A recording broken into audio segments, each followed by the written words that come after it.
Bonjour, nous sommes au GAEC des Champs Montants à Héréménil, chez la famille Claus. Nous allons vous parler d'ostéopathie bovin. Tout d'abord, je dois remercier Lila Achard, ostéopathe animalier, et Marceline et Emeline Claus qui ont pris de leur temps pour faire cette vidéo. Je m'appelle Emeline Claus, je suis exploitante agricole à Héréménil. J'ai suivi la formation ostéopathie de la Chambre d'agriculture qui a été réalisée courant décembre-janvier. Comment avez-vous pris connaissance de la formation ostéopathe? J'ai eu connaissance de la formation par Lila et par le biais des réseaux sociaux. Pourquoi avez-vous envisagé de pratiquer l'ostéopathie dans la gestion de votre troupeau? Pourquoi l'ostéopathie?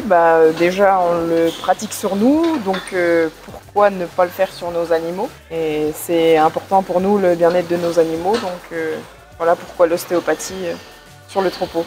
Comment cela a-t-il changé votre approche dans le troupeau? Avec la formation, on apprend à voir ces animaux autrement. On apprend à détecter les signes qui font qu'elles sont mal.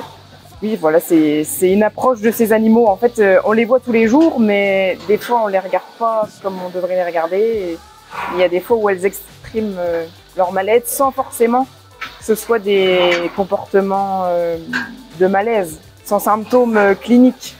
Avez-vous des exemples concrets de situations où l'ostéopathie a permis d'améliorer la santé de vos animaux? Sur le troupeau, il y a eu une étude qui a été faite par une stagiaire de Lila. Elle a manipulé des vaches et après, avec le logiciel du robot, on a pu voir que sa production a augmenté. On a pu constater aussi avec l'ostéopathie le changement de comportement des animaux. Il y a une jeunisse suite au vélage qui était un peu craintive, toujours fuyarde, qu'on n'arrivait pas à approcher. Elle a été manipulée par Lila et suite à ça, elle a complètement changé de comportement.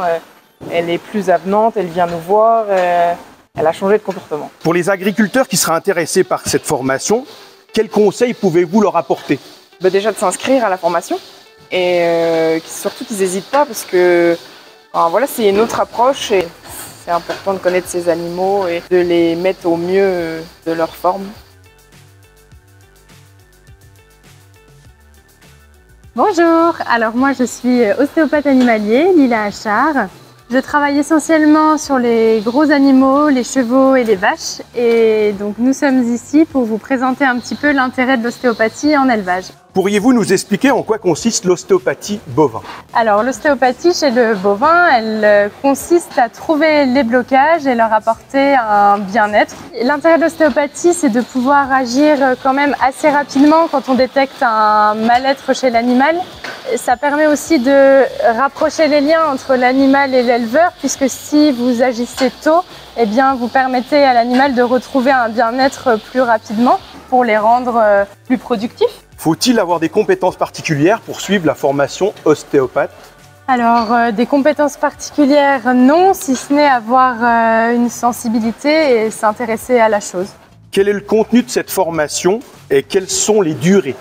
Alors, le contenu de la formation, donc la formation, elle aura pour but de vous aider à mieux appréhender vos animaux et elle aura pour but de vous permettre de déceler les blocages, de savoir les regarder différemment, les toucher différemment. Et donc, nous ferons ça sur 2 jours. Comment voyez-vous l'avenir de l'ostéopathie et l'amélioration du bien-être animal?